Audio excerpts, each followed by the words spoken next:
And speaking of Atlanta, only 4 of the Atlanta Falcons have been to a Super Bowl before, but they do have the NFL's #1 scoring offense and the potential MVP in Matt Ryan. And one of their many star weapons is feeling pretty confident. Devontae Freeman saying this: "We can do whatever we want. Pick your poison. We've had the game plan. The game plan doesn't change." Max, who should the Patriots be focusing on defensively? Well, the Patriots generally should focus defensively on taking away as much as possible that 5-out offense that the Falcons run. You know, because the whole thing is they have receivers who can beat their man. You know, they will win those matchups. So you got to load up the back, load up the outside, and force them to beat you with the running game, which I think has 2 advantages if you're New England. One, as good as the running game is, what makes them special, what makes Matt Ryan special, is the passing game to those receivers. 2, kind of hard to score a ton of points running the ball compared to throwing the ball, which is what the Falcons do. So you do have to pick your poison. Devontae Freeman is right with this team. You have to, because they have many ways they can score. And I think what Belichick will pick is the running game. Go ahead, beat us. Let's see if you can beat us with the run. And also, by the way, New England has a stout run defense anyway. They're good defending against the run anyway. Number 3 overall. But here's my thing. I think the key is Tevin Coleman. I know Devontae Freeman can run the football. I know the combination of them coming out of the backfield is a lethal threat. I like this Tevin Coleman catching passes out of the backfield. I think that's going to be a big, big deal with New England. Now, obviously, you got Julio Jones, and Mohamed Sanu is obviously a viable secondary option. Good pickup from Cincinnati. We get all of that. And Taylor Gabriel is no joke. We understand that, too, because he's a speed. He can make things happen. He can be electrifying. But I think if you're Bill Belichick, you can predict those kind of things. Right. What happens is that when you just throwing swing passes out of the backfield and dudes are making plays, you know, without running the football, those guys, when you look at New England, even though their strength is to some degree in that front seven, even though McCourty and Chung and those boys can play, the fact of the matter is that they're older now. Right. The age situation that you talked about. And when you got young studs that can make things happen with their feet, where it ain't about this, but it's about your physical ability, that's where Coleman and Freeman come into play, particularly Coleman, who I like catching passes out of that backfield. I think he could be a key component. If Atlanta wins this game, I think that he will have a lot to do with it. I think with Devontae Freeman, and people are jumping on his comments, I think they were the right comments. Those are things that we would say. All right. Now, as the media is concerned, they think that it's probably a little bit cocky coming from Devontae Freeman, when I don't think so. He's absolutely right. He understands that Bill Belichick is going to have to pick his poison. Now, who is he going to pick? I'm with you. He's going to pick the running backs. Let's go back to the Super Bowl, I believe, in New Orleans, where the New England Patriots played against the St. Louis Rams. They took Marshall Faulk out of that offense. Defensive ends coming up the field, you bang Marshall Faulk before he comes out. So he's not a valuable asset in the passing game. Now, in the running game, you clog up the hose force from the run outside. That's something that the Atlanta Falcons are very successful with. They like to hit the A and the B gap inside, and if they run outside with a toss sweep, then now that's the play call. So if they're running inside, clog up the hose, may force them to run outside. Now, when I look at this Bill Belichick defense, and we can go back to the Pittsburgh game, they tried to take Le'Veon Bell out of the game, but Le'Veon Bell took himself out of the game because of injury. It wasn't about Antonio Brown. It's not going to be about Julio Jones.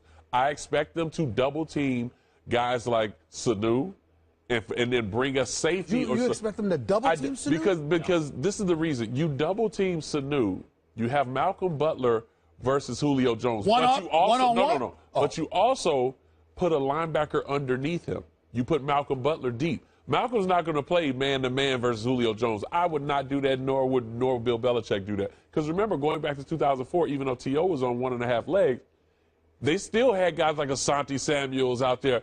T.O. came out of that game with over 100-something yards receiving. 122. And that's the thing. They tried to take Westbrook out of the offense. And so I expect Bill Belichick to have that same mentality. Take the running backs out. Let Julio Jones have his game where it might be a 100-yard game, 105. Question. But don't force anybody else. I'm interrupting because of a question.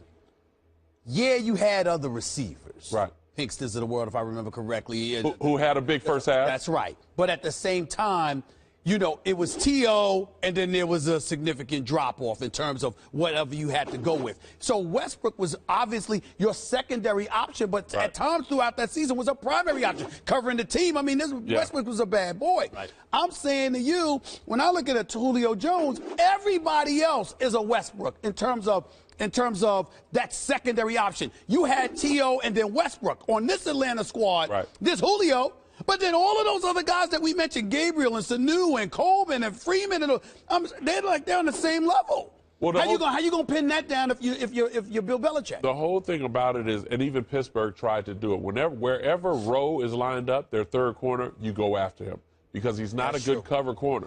He's not a good cover corner, and he's a little small. He's not quick either. Right. So his hips aren't as loose as you see of a Malcolm Butler or even a Ryan. So you attack him, and if your running game is on point, all of a sudden you start to see the halfback screen be a major factor. You start to see the tight end and the check down, which we had L.J. Smith a couple of times, because their linebackers for New England aren't cover linebackers. Right. They're run stoppers. They can't run sideline to sideline very well like we see from Atlanta. So the way that you attack them is in the middle part of their football field and force them to run outside the hash.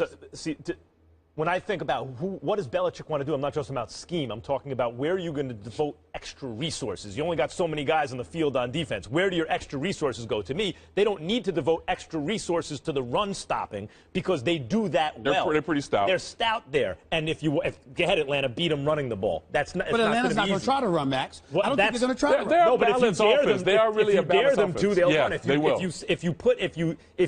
If you send extra guys outside and back, right, and deep, then you're daring them to run, and they have running backs. They will. Right. Well, what I'm saying to you, I'm sorry, I didn't mean to word it that way. I'm not saying they won't run per se or they can't run. I'm saying to you that going up against Bill Belichick, knowing what we all know, they know it too. Quinn knows it. Mm-hmm. And so as a result, you're going to go like this. Why? You're going to do what Donovan McNabb did. Why do I need to constantly run the football when I could just dip and dunk it to one of these guys? You see what I'm saying? It's like that forces your linebackers ultimately to become cover guys. Now it's not like you're running the football, but at the same time, it's not like you even passing it, but you're making them get away from You're using your running backs without handing it off. You're using your running backs without handing it off. You're making them evade from their comfort zone, and that's how I believe you can attack New England's linebackers. You're talking about ways of attacking it, but this is now Bill Belichick attacking what you're trying to attack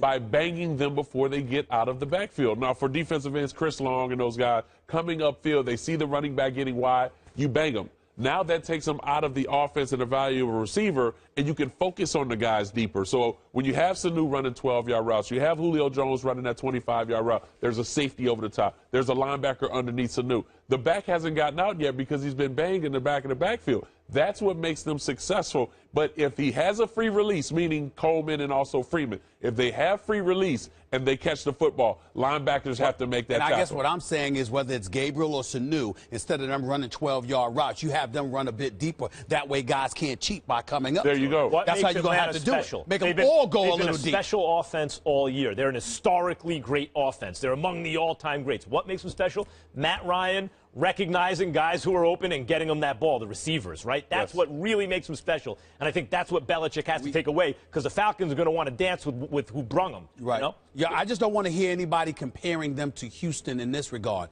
Osweiler is not Matt Ryan. Well, it stops right there. It stops right there. It stops right there. It stops right there.